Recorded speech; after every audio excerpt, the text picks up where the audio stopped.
Sebuah informasi bagi Anda yang tinggal di kota Surabaya dan sekitarnya. RCC Surabaya atau GKIN Revival Surabaya yang digembalakan oleh Pendeta Esra Soru telah hadir di kota Surabaya. Kebaktian dilaksanakan setiap hari Minggu jam 10 waktu Indonesia bagian Barat di Beldom Hall lantai 6, Apartemen Bellevue Manyar, Jalan Manyar Sabrangan, Surabaya. Jangan lewatkan kesempatan ini, mari belajar firman Tuhan setiap minggu bersama Pendeta Esra Alfred Soru. Untuk informasi, silakan hubungi Pendeta Muda Agustina Karpada di nomor WhatsApp 085806267903. Sampai jumpa dan Tuhan Yesus memberkati.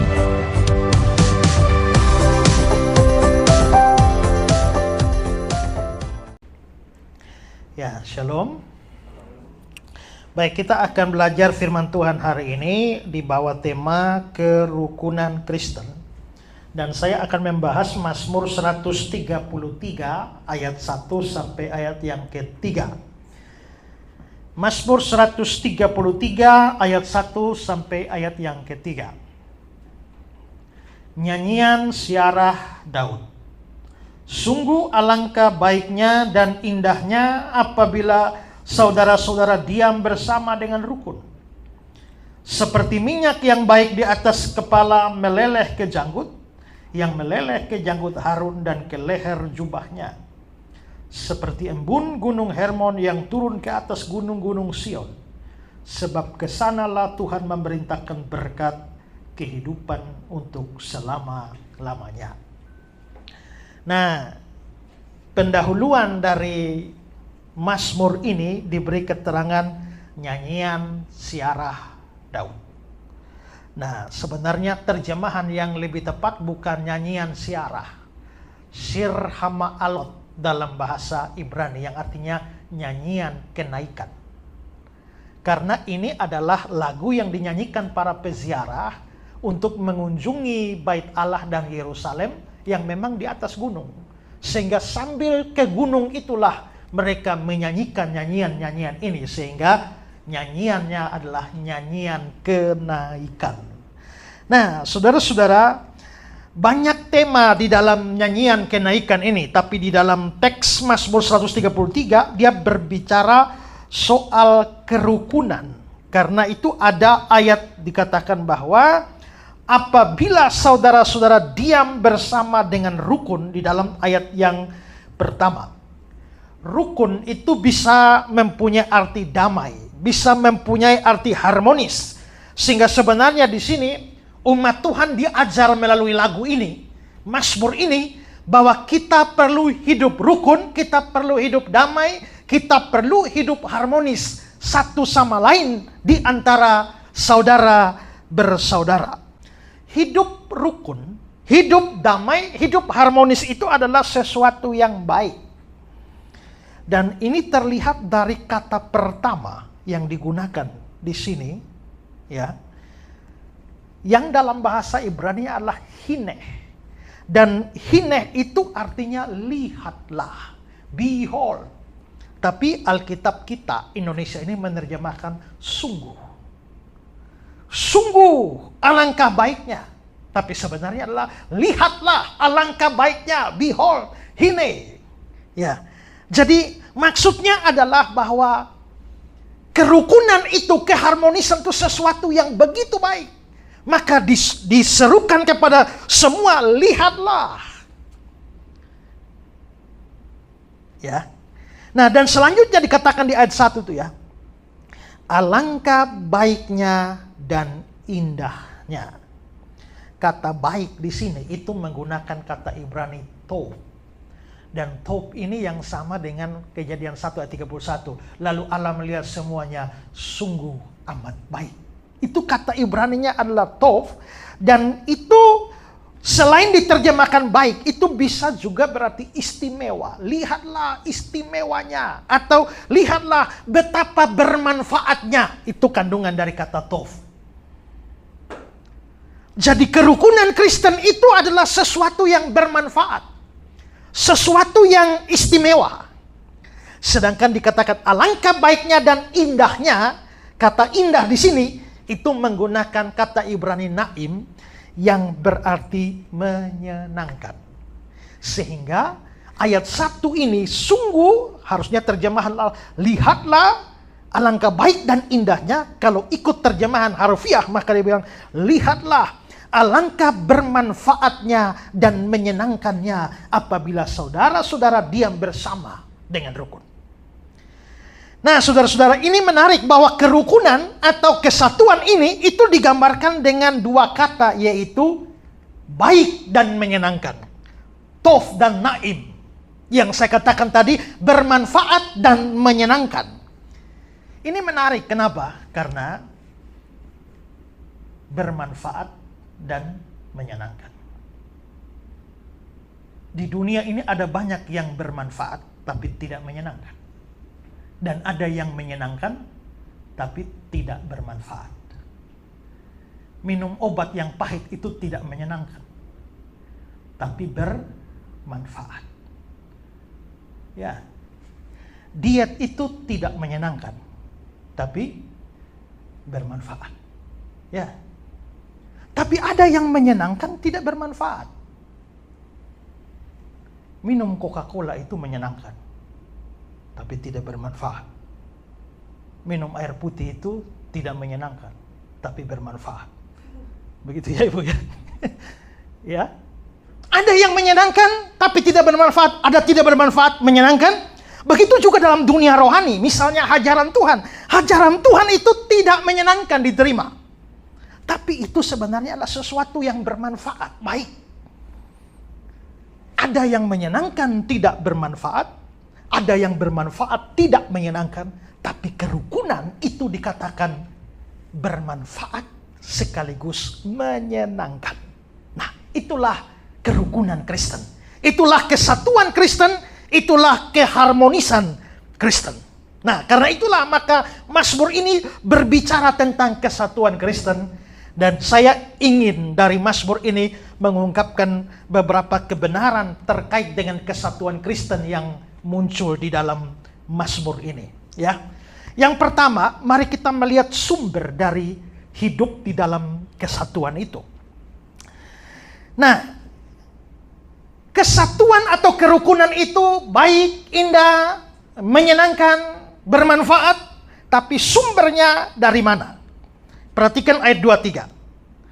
Seperti minyak yang baik di atas kepala, meleleh ke janggut, yang meleleh ke janggut Harun dan ke leher jubahnya, seperti embun gunung Hermon yang turun ke atas gunung-gunung Sion. Seperti minyak, ayat 2, ayat 3, seperti embun. Dua kata seperti muncul di sana. Itu berarti kesatuan Kristen itu digambarkan dengan minyak, juga digambarkan dengan embun. Tapi sebelum itu saudara perhatikan baik-baik bahwa dua gambaran ini yang dipakai oleh pemazmur di sini itu menunjukkan sebuah arah yang jelas, yaitu arah dari atas ke bawah. Coba perhatikan lagi ayat 2 dan 3.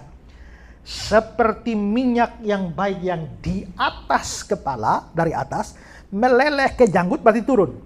Yang meleleh ke janggut Harun dan ke leher jubahnya. Jadi minyak dari atas mengalir ke bawah.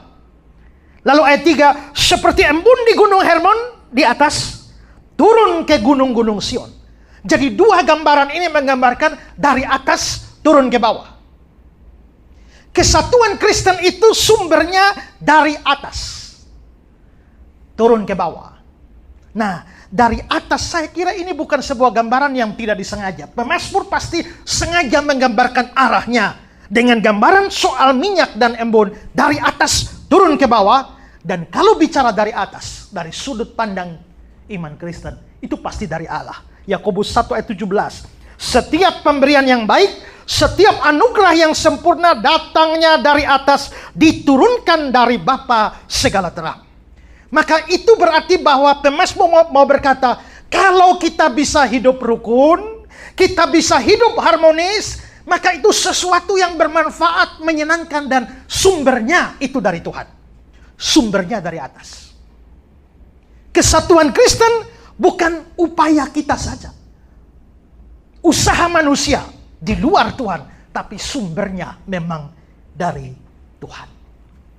Nah, menarik untuk mempelajari dua gambaran ini. Tadi dikatakan bahwa seperti minyak, seperti embun. Mari kita lihat dua gambaran. Pertama, minyak. Mengapa sampai kesatuan itu, kerukunan itu digambarkan dengan minyak? Minyak ini adalah suatu benda yang paling penting di kalangan orang Israel. Bagi kita, minyak itu juga banyak manfaat ya. Ya, minyak bisa digunakan untuk bahan bakar kendaraan, bensin, oli, minyak rem, dan lain-lain. Ya, kita juga bisa menggunakan minyak untuk memasak, minyak goreng, minyak tanah, dan lain-lainnya. Bisa untuk obat, minyak kayu putih, minyak angin, ya, apalagi, ya. Untuk penampilan, minyak rambut, parfum juga termasuk pada minyak. Tapi di kalangan orang Israel, minyak itu mempunyai manfaat yang jauh lebih banyak. Seperti kita, tapi juga jauh lebih banyak. Karena apa? Untuk menyalakan lampu, mereka perlu minyak.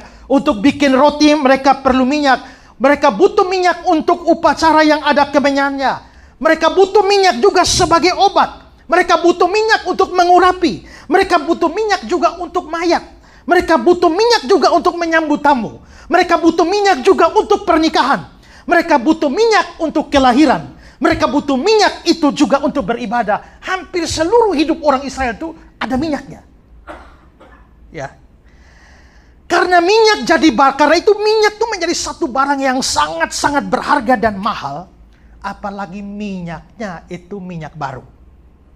Lihat Mazmur 92 ayat 11. Tetapi kau tinggikan tandukku seperti tanduk banteng. Aku dituangi dengan minyak baru. Minyak baru itu minyak yang sangat bagus dan sangat mahal. Maka pada zaman raja-raja, itu minyak disimpan di gedung-gedung penyimpanan khusus.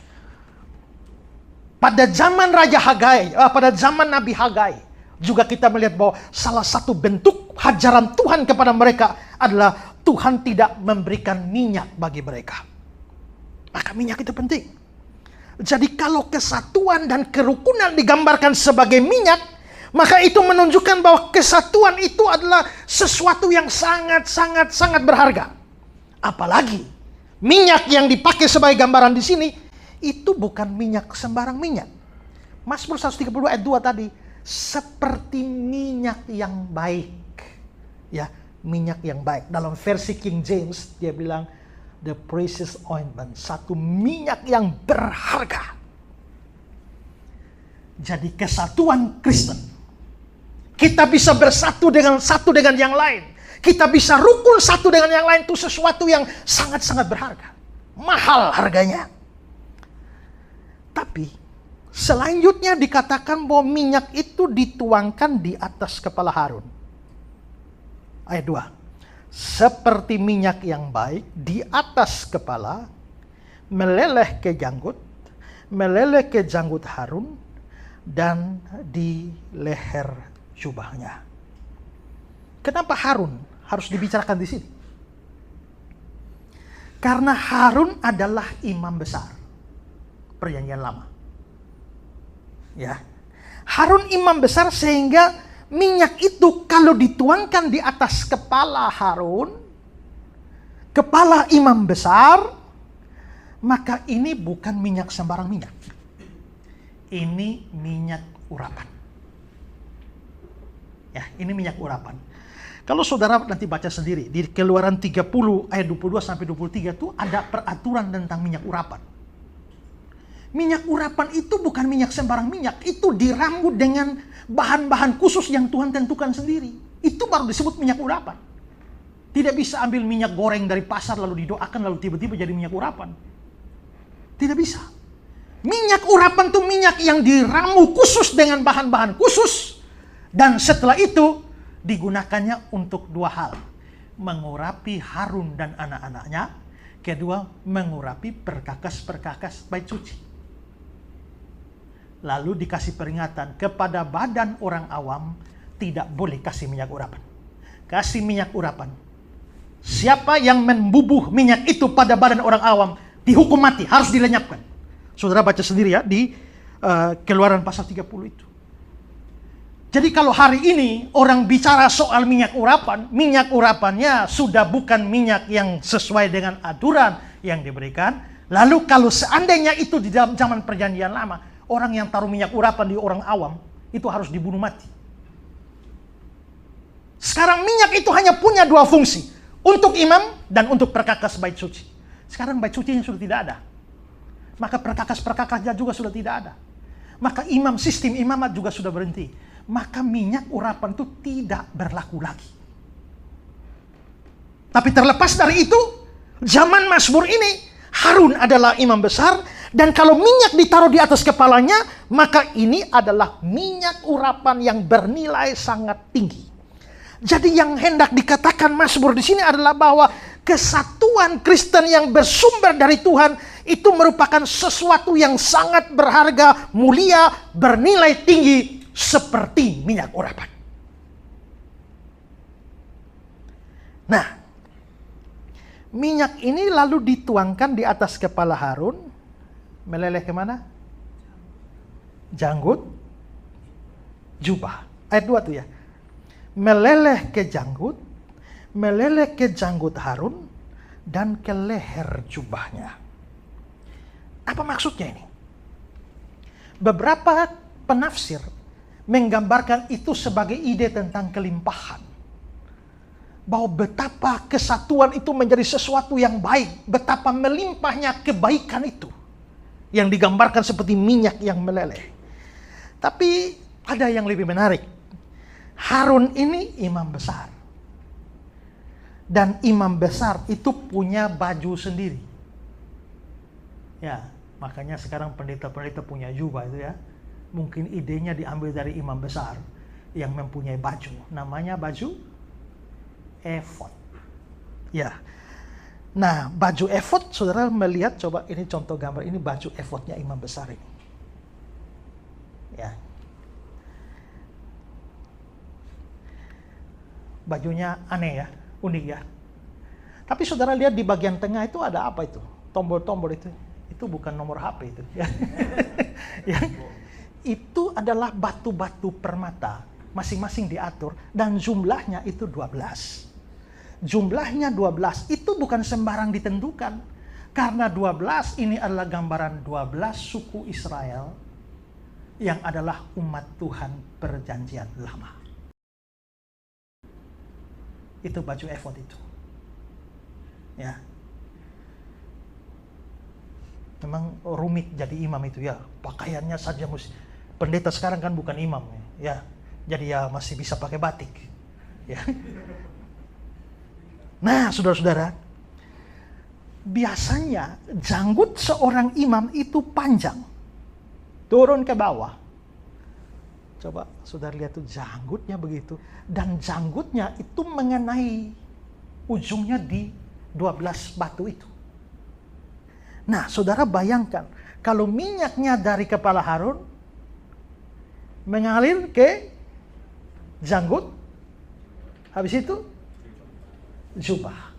Maka bisa dipastikan bahwa begitu minyaknya itu mengalir dari atas lewat janggut, maka dia akan kena di batu-batu itu, 12 batu itu.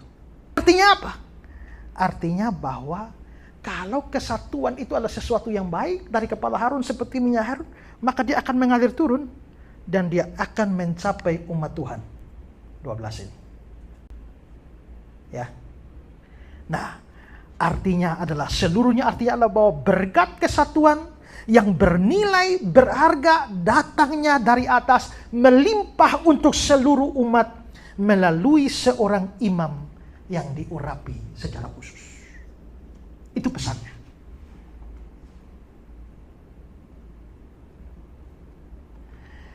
Tidak peduli apakah memang minyak itu mengenai 12 batu. Tapi itu melalui seorang imam. Pesannya begitu.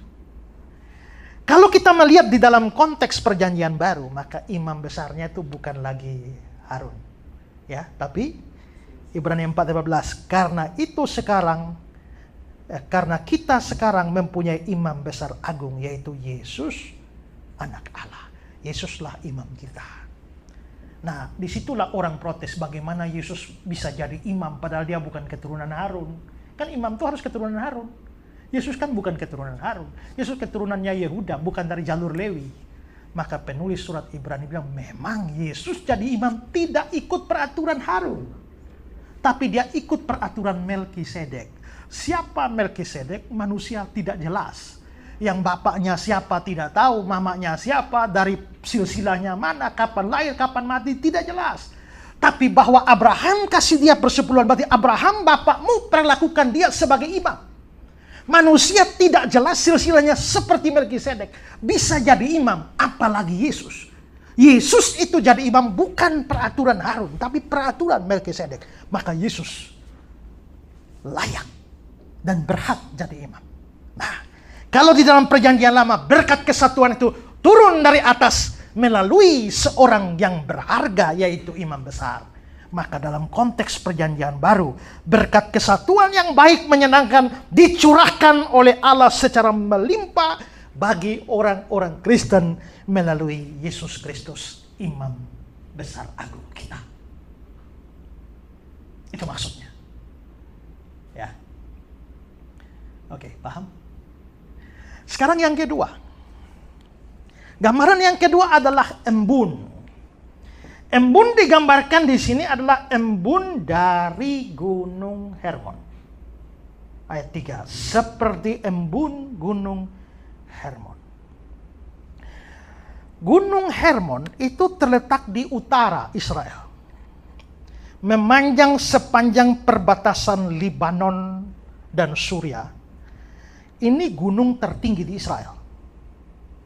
Tingginya itu lebih dari 9.000 kaki atau kira-kira 2.743 meter di atas permukaan laut. Sangat-sangat dingin. Kalau saudara lihat gambar ini kan, itu bisa ditutupi oleh salju. Gunung Hermon ini terutama pada musim dingin. Ya. Lihat dari jauh itu seperti salju. Penuh, hampir tidak ada suatu tempat yang tidak ditutupi oleh salju. Coba lihat, ini saya pas ada di Gunung Hermon, tertutup semua. Ya. Nah, seorang yang pernah menginap di sana mengatakan bahwa pada pagi hari itu seperti hujan embun datang ke sana. Dikatakan bahwa embun dari Hermon ini turun ke Sion. Ayat 3 itu ya, yang turun ke atas gunung-gunung Sion. Kalau Hermon di utara, maka Sion itu terletak di bagian selatan. Dan ini gunung yang jauh lebih kecil daripada Hermon. Dia ketinggiannya cuma 2.400 kaki atau sekitar 731 meter. Kalau Hermon itu 2.743. Kalau Sion itu cuma 731. Jadi ada jarak selisih kira-kira 2.000 meter. Ya. Tidak seperti Hermon yang penuh dengan embun dan salju. Kalau Sion ini nyaris panas dan kering. Ya.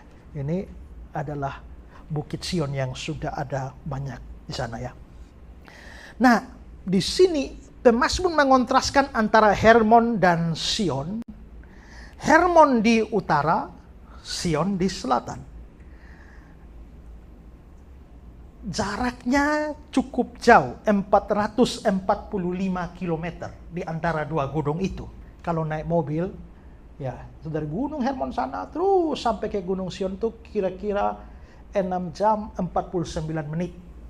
Menurut catatannya Google Map. Ya. Nah, itu berarti bahwa ini adalah dua gunung yang sangat-sangat dikontraskan. Hermon menjulang tinggi di antara semua gunung yang lain. Sedangkan Sion itu hanyalah jajaran dari beberapa gunung. Karena di samping Sion itu juga ada Gunung Moria. Ya, tempat di mana Abraham mau mempersembahkan Ishak. Nah, kontrasnya begitu besar. Tapi lihatlah, sesuatu yang menakjubkan karena dikatakan embun dari Hermon bisa turun ke Sion. Dan itulah yang digambarkan dengan persekutuan atau kerukunan Kristen. Seperti itu. Saya berikan kata-kata dari Albert Barnes. Dia bilang begini. Embun itu sangat menenangkan, lembut dan menyegarkan gandum, tanaman, bunga-bunga, sehingga embun tersebut menjadi gambaran akan sumber dari kasih dan keharmonisan. Hanya jaraknya begitu jauh, saudara-saudara. Bagaimana bisa embun dari Hermon turun ke Sion yang 445 km itu? Kok jauh sekali? Nah, di sini tentu saja tidak bermakna harfiah. Bahwa betul-betul embun dari Hermon itu terbang ke Sion. Tidak harfiah. Perhatikan kata-kata baris lagi. Ini bukan berarti embun Gunung Hermon turun ke sana. Tapi saat mengganti perbandingan dari minyak ke embun dalam ilustrasi kasih persaudaraan ini, penulis Mazmur langsung memikirkan tentang embun Gunung Hermon, mungkin dari pengamatan sebelumnya, dan menghubungkannya dengan Sion, seolah-olah embun itu turun di sana. Ini adalah gambaran dari kasih, persatuan, dan kerukunan yang seolah-olah turun dari bukit Sion yang tandus di atas Yerusalem, yang menyebarkan keindahan, kelimpahan, dan kesuburan. Maka dua gambaran ini adalah gambaran yang baik sekali tentang persatuan atau kerukunan Kristen. Ya, dan di dalam Kristus kita semua itu menjadi satu. Tanpa lagi memandang perbedaan yang ada, persatuan yang melintasi semua hal yang menyebabkan perpecahan di antara manusia. Dan dari dua gambaran ini, minyak dan embun, kita bisa melihat bahwa kesatuan Kristen itu memang sumbernya dari Allah, mempunyai kualitas ilahi yang sangat-sangat bernilai. Itulah sebabnya perlu dijaga dengan baik. Ya. Oke, itu hal pertama. Hal yang kedua adalah akibat dari hidup dalam kesatuan atau kerukunan itu. Akibatnya tuh dibahas dalam ayat 3. Perhatikan ayat 3. Sebab kesanalah Tuhan memerintahkan berkat kehidupan selama-lamanya. Berarti saudara-saudara, akibat dari kerukunan Kristen, kesatuan Kristen itu, Tuhan memerintahkan berkat. Saudara, menarik sekali bahwa di sini berkat itu digambarkan sebagai, atau ini semacam suatu personifikasi, seolah-olah berkat itu adalah sesuatu yang hidup, yang bisa diperintah. Ya, bukan hanya di teks ini ada gambaran tentang berkat diperintah. Di bagian lain juga ada. Misalnya Imamat 25 ayat 21. Maka aku akan memerintahkan berkatku kepadamu. Dalam tahun ke-6. Aku memerintahkan berkatku kepadamu. Ulangan 28 ayat 8. Tuhan akan memerintahkan berkat ke atasmu. Jadi berkat itu digambarkan sebagai suatu atau sesuatu yang hidup. Personifikasi yang bisa diperintahkan dari pihak Tuhan datang kepada pihak manusia. Ketika kesatuan ada, ketika kerukunan ada, Tuhan memerintahkan berkat. Ketika kesatuan ada di dalam keluarga, Tuhan memerintahkan berkat ke sana. Ketika kesatuan ada dalam gereja, Tuhan memerintahkan berkat di sana. Ketika kesatuan ada dalam suatu komunitas tertentu, Tuhan memerintahkan berkat ke sana. Itu akibatnya. Dan maksudnya dari Tuhan memerintahkan berkat, kalau saya memerintah seseorang, ada dua kemungkinan. Dia bisa taat, bisa tidak. Saya perintahkan Pak Martin bisa taat, bisa tidak. Ya. Kalau Tuhan memerintahkan seseorang, dia bisa taat, bisa tidak. Karena Yunus diperintahkan Niniwe lari ke Tarsis. Tapi di sini berkat itu hanya dipersonifikasi. Tapi berkat itu sendiri bukan sesuatu yang hidup, yang mempunyai pikiran, perasaan, dan kehendak. Maka ketika dikatakan Tuhan memerintahkan berkat, berkat tidak mungkin melawan. Kalau Tuhan perintahkan berkat ke kiri, tidak bisa tiba-tiba berkat lari ke kanan. Kalau Tuhan memerintahkan berkat yang lari ke belakang sana, dia nggak akan lari ke sini. Itu menunjukkan apa? Kalau digambarkan Tuhan perintahkan berkat, itu menunjukkan bahwa itu pasti terjadi. Makanya kita seringkali mengalami keajaiban kan? Bahwa kita nggak bayangkan, tiba-tiba ada berkat. Baik berkat jasmani maupun berkat rohani. Itu kadang-kadang dianggap kebetulan, tapi tidak. Tuhan memang memerintahkannya. Dan itu pasti terjadi sesuatu yang tidak mungkin tidak terjadi. Saya berikan kata-kata dari folder. Di mana orang percaya hidup dalam persatuan, Allah memerintahkan berkatnya untuk berada di sana, dan Anda tahu apapun perintah Tuhan akan terjadi. Akan terjadi. Dan perhatikan bahwa berkat ini bukan sembarang berkat. Ini bukan hanya sekedar berkat jasmani, orang dapat duit lalu berkat. Ya, bukan. Tapi ini berkat yang sangat-sangat hebat. Joseph Benson, dia mengatakan bahwa ini berkat dari segala berkat. Mengapa? Karena berkat ini itu terus mengalir sampai kekekalan. Ayat 3 bagian akhir. Sebab kesanalah Tuhan memerintahkan berkat kehidupan itu selama-lamanya. Berarti ini lebih daripada sekedar berkat jasmani. Karena berkat jasmani stop di lubang kubur. Tapi bahwa berkat ini terus selama-lamanya, ini mencakup berkat jasmani, tapi lebih daripada itu ada berkat yang bersifat rohani, kehidupan untuk selama-lamanya. Seperti dikatakan oleh Barnes, kehidupan untuk selama-lamanya secara harfiah, hidup yang abadi.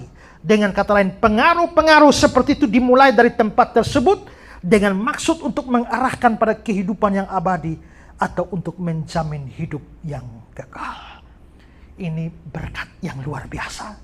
Karenanya kalau saudara menginginkan kehidupan yang diberkati lebih daripada sekedar berkat jasmani, berkat yang sampai pada kekekalan, hiduplah dalam kerukunan. Baik di dalam gereja, di dalam keluarga, atau di dalam komunitas Kristen lainnya. Karena Tuhan memastikan berkat ke sana.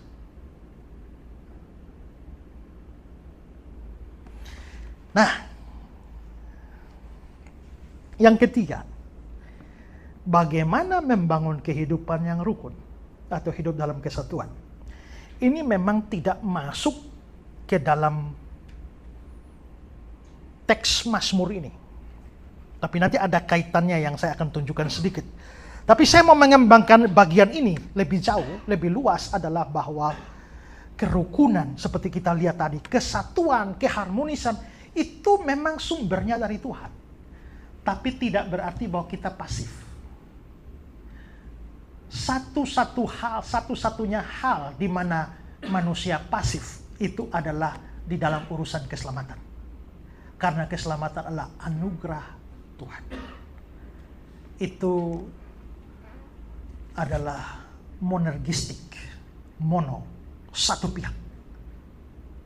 Tapi kalau bicara hal lain maka itu menjadi sinergistik. Misalnya pengetahuan, bagaimana supaya saya mempunyai pengetahuan firman yang baik? Itu dari Tuhan. Tapi kamu juga harus belajar. Kalau kamu belajar, Tuhan tidak buka pikiran, tidak ngerti-ngerti. Tapi, ya, kalau kamu hanya harap Tuhan buka pikiran saja, tapi tidak pernah belajar, juga nggak bisa. Pandanglah burung-burung di langit yang tidak menabur, tidak menuai, tapi diberi makan oleh Bapamu di surga. Kan burung tidak menuai, tidak menabur. Berarti burungnya pasif. Nggak juga. Karena kalau dia hanya pasif lalu buka mulut di langit, tunggu kapan makanan datang juga tidak, dia mati kelaparan. Tuhan itu sudah taruh makanan itu ada di ladang sana, di padang sana. Tugas burung adalah terbang cari. Pandanglah bunga-bunga, ya, yang tidak memintal namun dihiasi. Tapi bukan berarti bunganya pasif. Dia tetap juga mengarahkan akar-akarnya, mengambil sari-sari makanan dari dalam tanah. Makanya di Mazmur 127 dibilang apa? Jikalau bukan Tuhan yang membangun rumah, sia-sialah usaha orang membangunnya. Jikalau bukan Tuhan yang bangun rumah, berarti yang bangun rumah siapa? Tuhan kan? Ayatnya bilang begitu kok. Jikalau bukan Tuhan yang membangun rumah, berarti Tuhan yang bangun kan? Sia-sialah usaha orang membangunnya. Jadi yang bangun siapa? Usaha orang. Tapi Tuhan juga. Kan Tuhan tidak pergi beli semen, ya kan? Bikin campuran, ya kan? Jikalau bukan Tuhan yang mengawal kota, sia-sialah pengawal berjaga-jaga. Tuhan mengawal kota, tapi pengawal juga harus berjaga-jaga. Maka pekerjaan Allah itu tidak mengabaikan tanggung jawab manusia.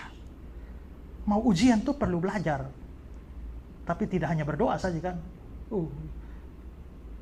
Tidak belajar, Tuhan pasti buka jalan. Pas ujian, lihat semua soal, Yesus jawaban dalam hidupku.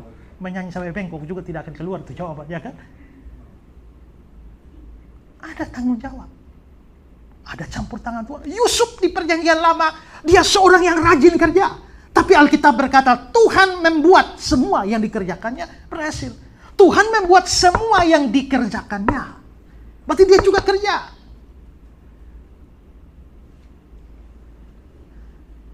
Pak Ketut biasa cerita tentang Nasarudin. Saya juga ada satu cerita tentang Nasarudin. Satu kali ya dia berdoa, Tuhan, bisakah engkau membuat saya memenangkan undian? Tuhan buat saya bisa memenangkan undian. 1 minggu dia berdoa, tapi gak menang-menang juga. Minggu kedua berteriak lagi, Tuhan buatlah saya menang undian.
bagaimanapun juga kita ini satu Bapa. Kira-kira kalau saya ini anak Allah, dia anak Allah, kita punya satu Bapa dan kita dua saling membinasakan. Kira-kira bagaimana perasaan Bapa kita?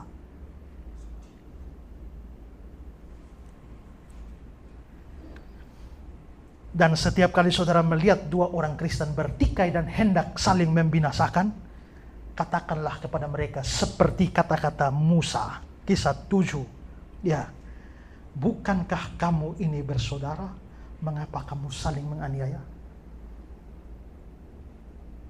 Jadi kesatuan itu bisa kita usahakan dengan selalu sadar, insaf, bahwa kita satu Bapa.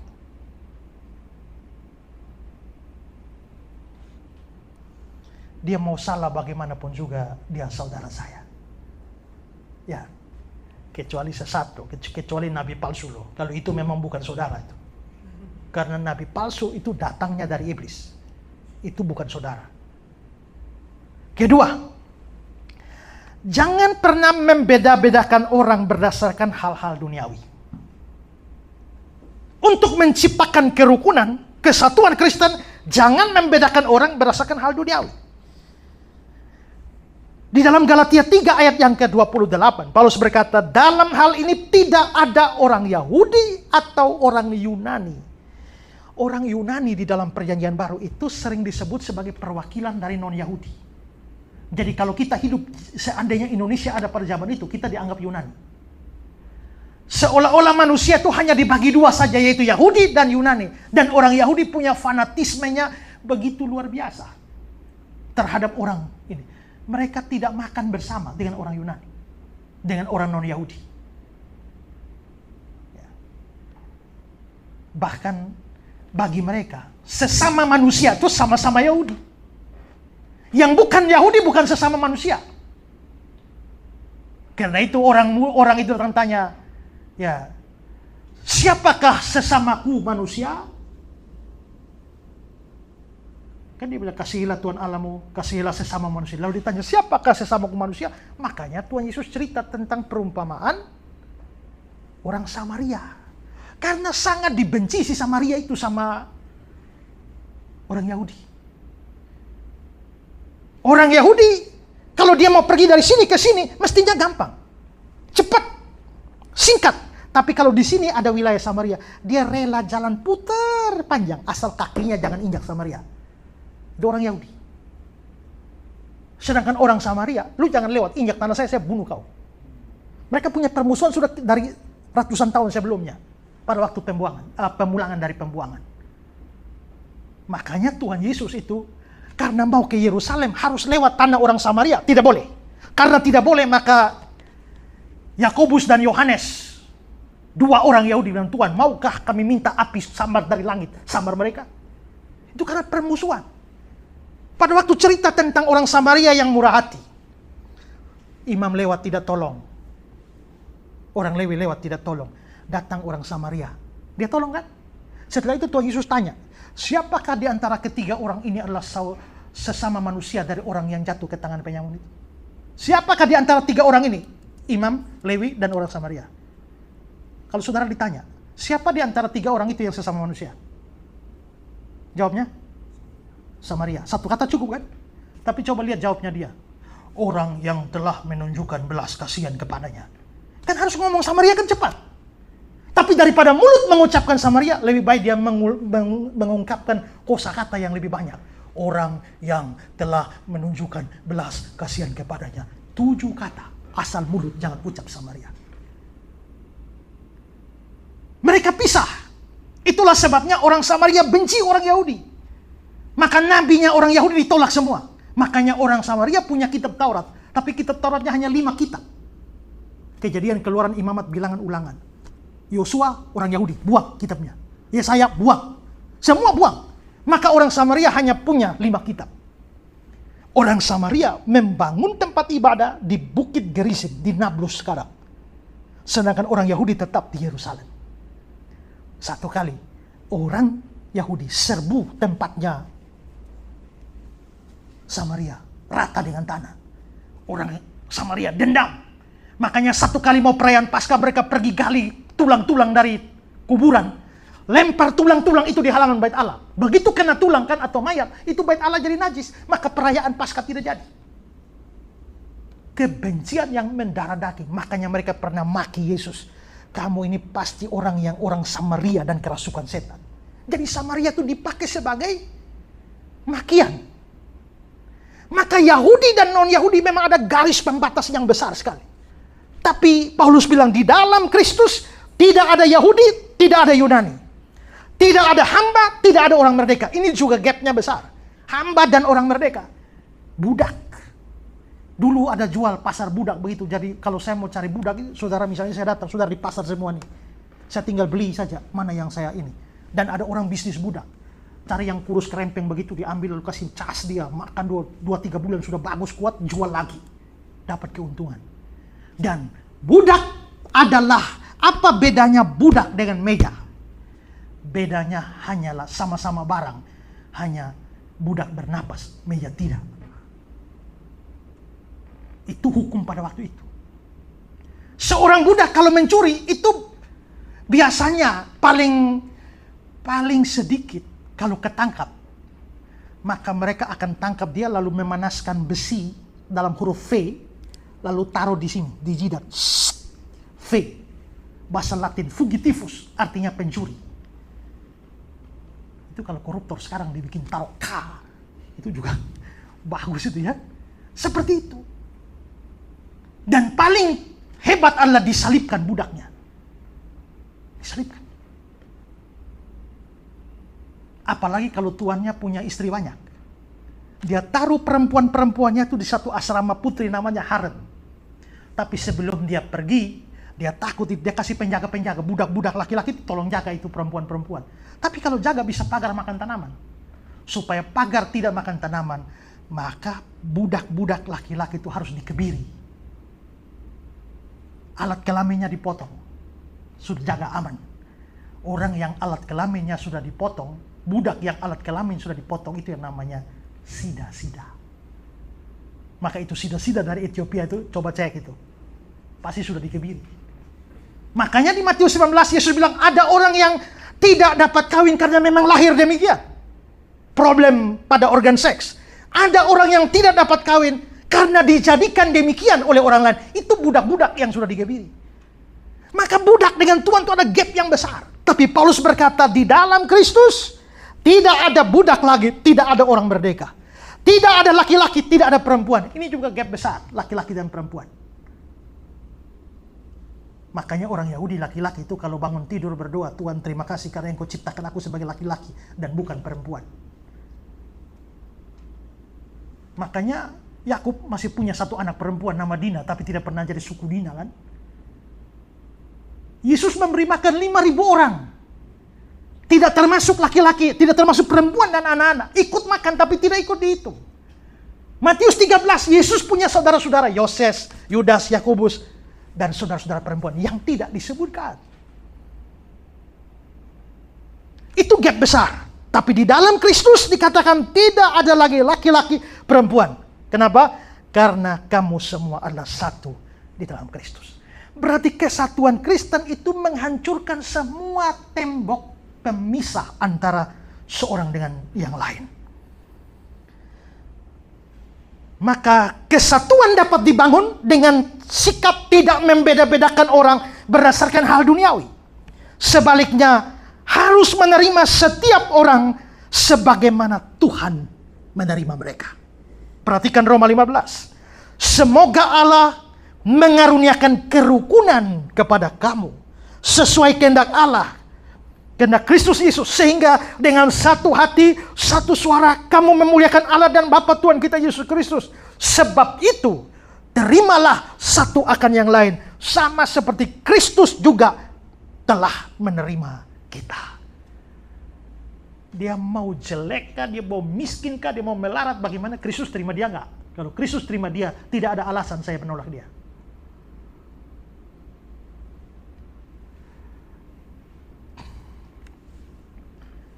Nasarudin lagi. Satu hari Nasarudin pergi ke pesta. Dia dapat undangan pesta. Semua pergi dengan baju yang bagus sekali. Dia hanya baju lusuh biasa. Begitu penjaga lihat bajunya lusuh, tahan. Dia sudah tunjukkan undangan ini. Tidak bisa lihat dari atas sampai bawah, tidak layak masuk. Nasruddin pulang, dia ambil bajunya yang terbaik, lalu dia pakai. Begitu dia pakai kembali lewat penjagaan. Begitu penjaganya lihat dia penampilan bagus, baju bagus, silakan masuk. Lalu Nasruddin mulai berpikir, kenapa tadi saya ditolak? Karena saya bajunya jelek. Kenapa saya diterima sekarang? Karena baju bagus. Berarti yang menentukan diterima atau tidak bukan saya, tapi baju. Berarti mereka ini lebih menghargai baju daripada saya. Pas acara makan, semua orang mau makan, masing-masing sudah duduk di kursi, tiba-tiba Nasruddin buka bajunya. Lalu dia taruh di atas kursi, dia taruh di kursi dan dia berteriak, "Hei baju, makanlah! Makanlah sepuasnya, karena mereka sebenarnya menginginkan kamu, bukan saya." Dia diperlakukan berbeda karena baju. Sangat disayangkan bahwa di dalam kekristenan, orang masih membedakan orang lain dengan alasan-alasan duniawi. Jikalau Kristus menerima dia, saya harus menerima dia. Karena itu hargailah saudaramu yang berasal dari suku berbeda. Terimalah saudaramu yang lemah dan yang kuat. Terimalah saudaramu yang bodoh dan pintar. Terimalah saudaramu yang miskin dan kaya. Terimalah saudaramu yang hina maupun terhormat di mata manusia. Terimalah saudaramu yang sakit dan sehat. Terimalah saudaramu yang kecil dan besar. Dan pandang mereka semua dengan kasih, tanpa membeda-bedakan. Kesatuan akan tercipta di situ. Ketiga, harus mau memaafkan dan mengampuni yang bersalah. Ini kesatuan. Karena kita nggak mungkin tanpa salah. Di dalam gereja ini juga tidak mungkin kita semua ini benar selalu. Bisa ada salah seorang akan lain. Saudara seiman bisa bentrok, bisa berselisih, dan bisa saling menyakiti. Karenanya sifat rela memaafkan, rela mengampuni itu harus ada di dalam hati. Dalam Kolose 3, sabarlah kamu seorang terhadap yang lain dan ampunilah seorang akan yang lain. Apabila yang seorang menaruh dendam terhadap yang lain, sama seperti Tuhan mengampuni kamu, kamu perbuat juga demikian. Di atas semuanya kenakan kasih sebagai pengikat yang mempersatukan. Itu berarti pengampunan, itu ada hubungan dengan kesatuan. Ya. Karena itu jangan pernah, kalau kita bentrok, tidak boleh menyimpan amarah, kebencian, dengki. 1 Petrus 4 bilang, kasihilah sungguh-sungguh seorang akan yang lain, sebab kasih menutupi banyak sekali dosa. Ini bukan berarti kasih itu menutupi dosa kita di hadapan Tuhan. Kalau dengan berbuat kasih lalu dosa saya ditutupi di hadapan Tuhan, itu namanya salvation by works. Orang selamat karena berbuat baik. Bukan. Tapi maksudnya ini adalah bahwa ini kesalahan pribadi. Misalnya Pak Ketut bikin salah pada saya. Saya punya 2 kemungkinan. Kesalahan beliau ini kan hanya urusan dia dengan saya. Tapi kesalahan dia ini bisa saya sebarkan dan saya pergi kunjungan ke Ibu Ratna, lalu saya cerita, oh Pak Ketut begini, kunjungan sana, oh Pak Teguh ini begini, oh ini Pak Martin, Pak Ketut ini begini. Itu berarti bahwa kesalahan atau dosanya itu saya buka.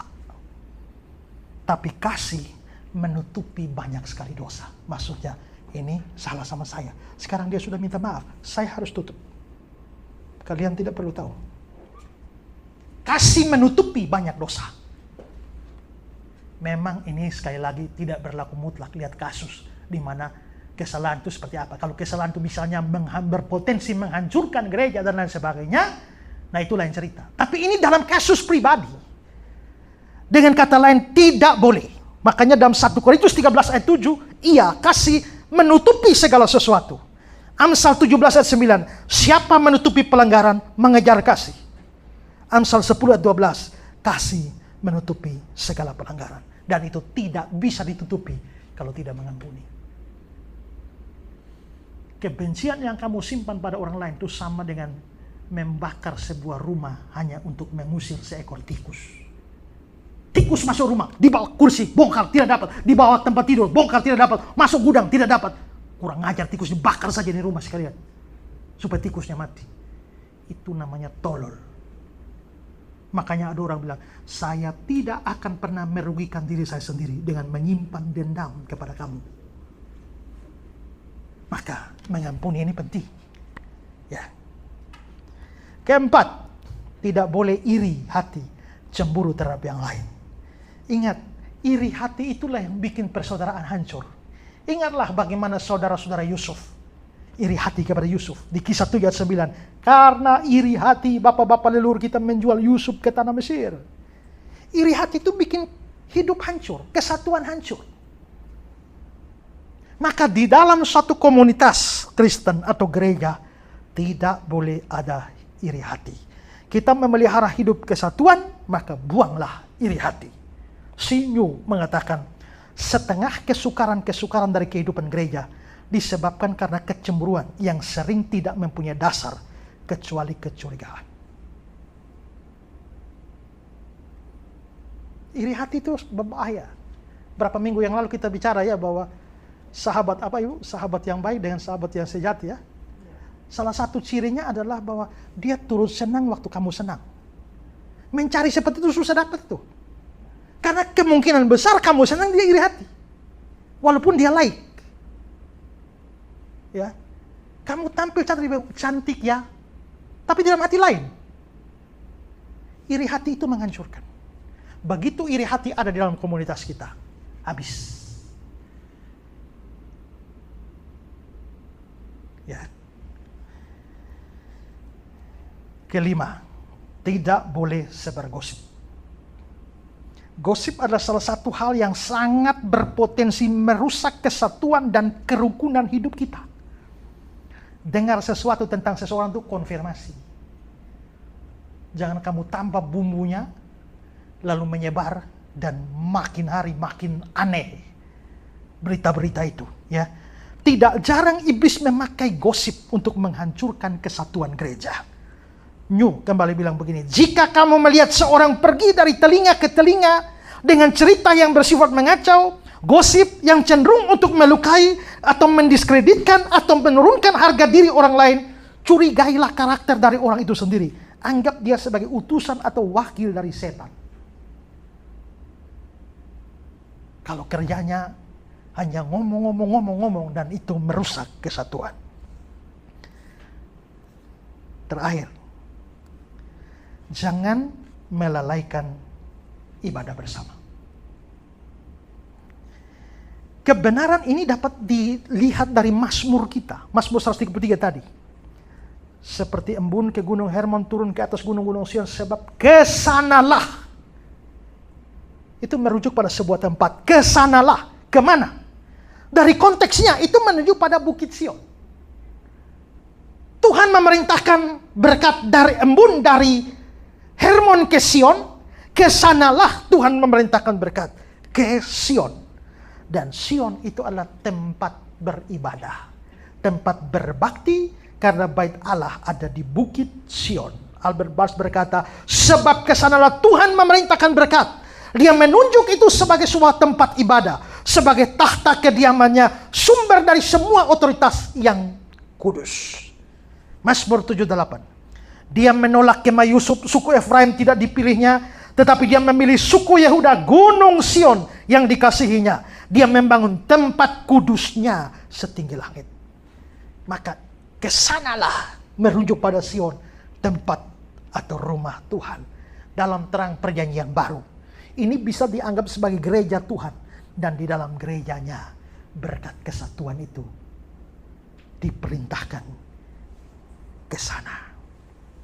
John Gill, jika yang dimaksudkan adalah gunung Sion, maka gereja seperti yang sering ditunjukkan adalah tempat kediaman Allah. Disinilah dia menuliskan namanya dan memberikan berkatnya dan juga firman-Nya yang penuh dengan berkat yang diberitakan. Di sini pula tempat di mana aturan-aturannya yang adalah berkat bagi umatnya dijalankan. Lalu hubungannya dengan kerukunan, kesatuan itu apa? Perhatikan folder.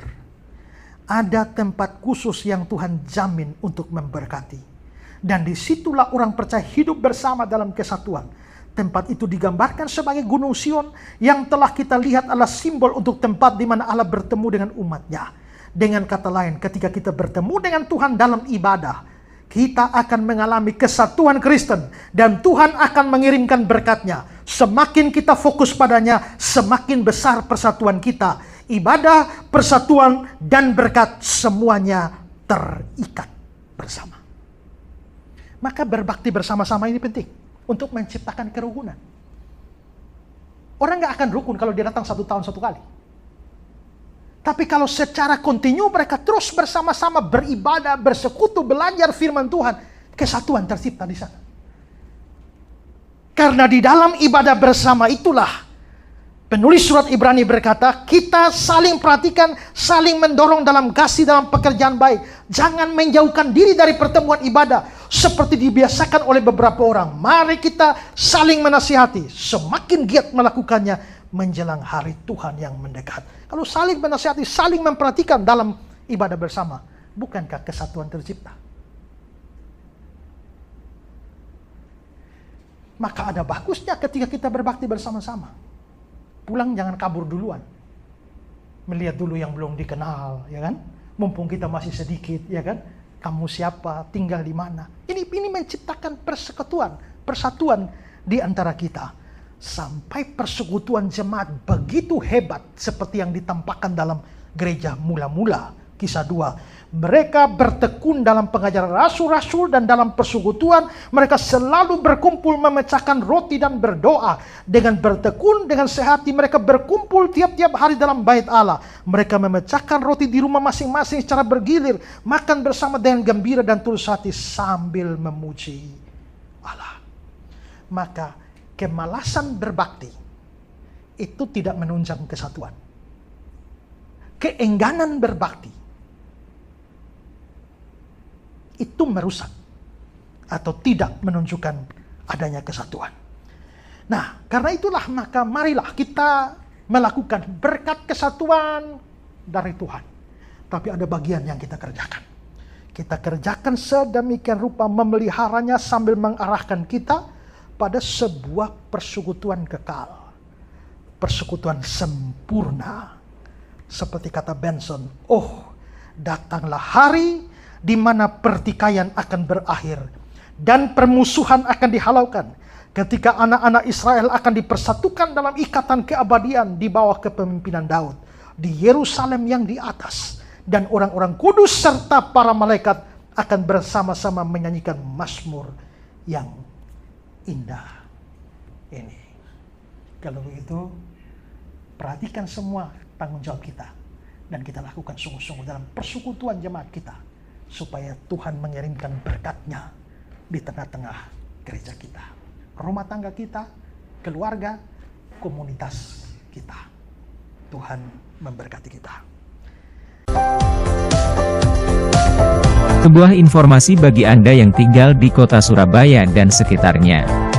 RCC Surabaya atau GKIN Revival Surabaya yang digembalakan oleh Pendeta Esra Soru telah hadir di kota Surabaya. Kebaktian dilaksanakan setiap hari Minggu jam 10 waktu Indonesia bagian Barat di Beldom Hall lantai 6, Apartemen Bellevue Manyar, Jalan Manyar Sabrangan, Surabaya. Jangan lewatkan kesempatan ini, mari belajar firman Tuhan setiap minggu bersama Pendeta Esra Alfred Soru. Untuk informasi, silakan hubungi Pendeta Muda Agustina Karpada di nomor WhatsApp 085806267903. Sampai jumpa dan Tuhan Yesus memberkati.